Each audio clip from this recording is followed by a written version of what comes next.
बहुत स्वागत है जी सारे विद्यार्थियों का। एक बार फिर हाज़र हाँ। Amarjeet Singh Kanwar Broadway immigration services तो साढ़े नाल ने। बहुत ही वड्डी क्लैरिटी अपडेट इसनूं मान लो। कनेडा तो वीज़ा लैण दे लई किहड़े-किहड़े डॉकूमेंट्स की लोड़ है। हजे भी विद्यार्थी बहुत सारे अजिहे डॉकूमेंट्स ला रहे हैं, गलत तरीके नाल ला रहे हैं जिन्हां दी लोड़ नहीं।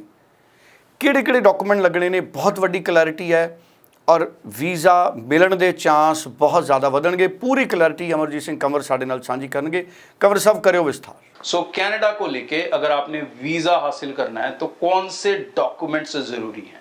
बहुत से लोग कुछ फालतू डॉक्यूमेंट्स अपनी फाइल में लगा रहे हैं और कुछ जरूरी डॉक्यूमेंट्स को मिस कर रहे हैं। तो भाई समझें फाइल के अंदर कौन से डॉक्यूमेंट्स जाएंगे तो ही आपका वीजा सही से डिसाइड होगा।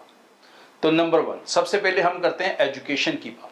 एजुकेशन के अंदर एक चीज मैं आपको बेनिफिट वाली बता दूं, कनाडा को सिर्फ लेटेस्ट एजुकेशन के डॉक्यूमेंट चाहिए होते हैं। तो जिन बच्चों के प्रीवियस एजुकेशन में प्रॉब्लम है, लाइक मान लो आपके 10th के बहुत कम परसेंट हैं, तो भाई 10th का सर्टिफिकेट मत लगाओ, सिर्फ 12th का लगाओ। आपके वीजा डिसीजन पे कोई इफेक्ट नहीं आएगा, ये बेनिफिट है। अगर आपकी ग्रेजुएशन स्ट्रांग है लेकिन +2 और 10th आपकी स्ट्रांग नहीं थी तो +2 10th लगाने की जरूरत नहीं है। आप सिर्फ ग्रेजुएशन के डॉक्यूमेंट्स लगाओ, आप अपना वीजा हासिल कर सकते हो। उनको लेटेस्ट एजुकेशन के चाहिए जिसके बेसिस के ऊपर आपने नया कोर्स कनाडा के अंदर सेलेक्ट किया है, तो ये एक बेनिफिट होता है।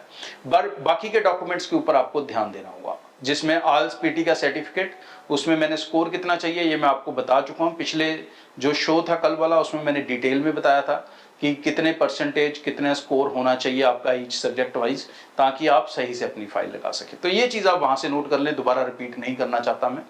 और उसके अलावा जो डॉक्यूमेंट्स हैं आपके ऑफर लेटर, एकेडमिक्स जो भी आप लगा रहे हो, आल्स पीटी का सर्टिफिकेट, पासपोर्ट आपका लगेगा, पाल लेटर जो आपको वहां से मिलेगा, एलओए जो आपको वहां से मिलेगा, फी रिसीट जो आपको वहां से मिलेगी। ये इंपॉर्टेंट डॉक्यूमेंट्स कॉलेज तक लिमिटेड हो गए। उसके बाद सबसे ज्यादा गड़बड़ बच्चे करते हैं फाइनेंशियल्स लगाने के अंदर। सो फाइनेंशियल्स के अंदर आपका जीआईसी लगेगा, आपके बैंक स्टेटमेंट 6 महीने की लगेगी, ठीक है जी, जिसमें आप अपने लिविंग कॉस्ट के अलावा फंड्स दिखा रहे हो। Equivalent to second year fees होने चाहिए, ये मैं हमेशा एडवाइस करता हूं। तो 6 मंथ की बैंक स्टेटमेंट होनी चाहिए और कम से कम जो फंड्स हैं वो 3 से 4 महीने पुराने हों, ताकि वो जेन्युइन लगे और बैंक में लगातार ट्रांजैक्शंस हों।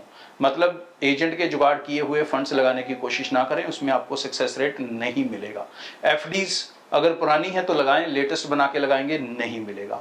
सिर्फ बैलेंस सर्टिफिकेट लगाएंगे नहीं मिलेगा। तो ये 2 डॉक्यूमेंट्स को अवॉइड करके चलें। उसके अलावा आपको दिखानी है फैमिली इनकम, उसके अंदर सिर्फ आईटीआर चलेगी या जो गवर्नमेंट एम्प्लॉइज को फॉर्म 16 मिलते हैं वो होने चाहिए। टोटल वर्थ 10 से 12 लाख की होनी चाहिए दोनों पेरेंट्स की।